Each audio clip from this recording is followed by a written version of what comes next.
Welcome to Telugu women news channel. Telangana రాష్ట్రంలో 10 ఏళ్ల BRS ప్రభుత్వంలో ప్రజల అవసరాలను గుర్తించిన ఘనత కేసీఆర్ సర్కార్దేనని పెద్దపల్లి పార్లమెంట్ అభ్యర్థి కొప్పుల ఈశ్వర్ అన్నారు. మంతని పట్టణంలోని గాంధీ చౌక్లో కార్నర్ మీటింగ్లో పార్లమెంట్ ఎన్నికల ప్రచారంలో పాల్గొన్న ఎంపీ అభ్యర్థి కొప్పుల ఈశ్వర్, మాజీ ఎమ్మెల్యే పెద్దపల్లి జిల్లా పరిషత్ చైర్మన్ పుట్ట మధుకర్ ఆనాడు రైతులకు ప్రజలకు కష్టాలు రాకుండా కేసీఆర్ చూశారని, ప్రతి పల్లెను ప్రతి బాటను నడిపించారని గొప్పగా ఆలోచన చేసి కార్యాచరణ చేసిన చరిత్ర ఆయనకే దక్కిందన్నారు.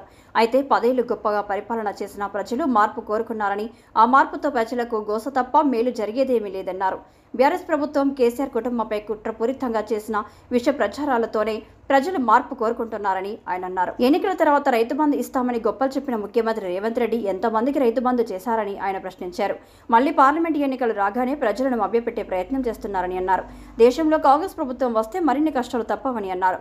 పార్లమెంట్లో ప్రజల పక్షాన ప్రశ్నించే గొంతునై కాంగ్రెస్ ప్రభుత్వం మెడల వంచి పథకాలు అమలు చేయిస్తారని, పార్లమెంట్ ఎన్నికల్లో తనను ఆదరించి ఆశీర్వదించాలని ఆయన కోరారు.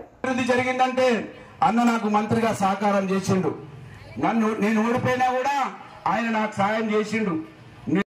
ఇంట్లో వంట చేసినా ఇంటామె విన్నదట, ఏందా నువ్వు ఏం మొక్కుతావు, ఆటాన సూది కోసం 5 కిలోల చక్కెర మొక్క పడుతుంది, ఇదేంది అంటే పిసదాన్ని ఆగరాదే నీకేం తెలుసు, సూదైతే దొరకని చక్కెర పంచే సంగతి దేవుడు చూడొస్తాడా అని అన్నాడట.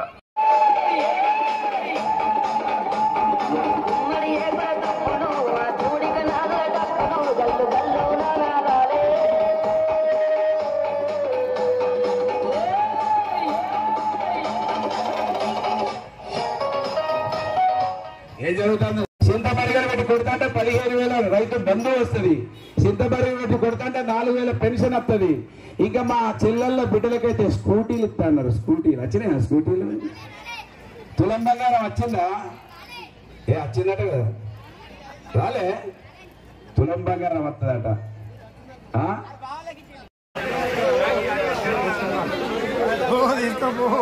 తిరుపతి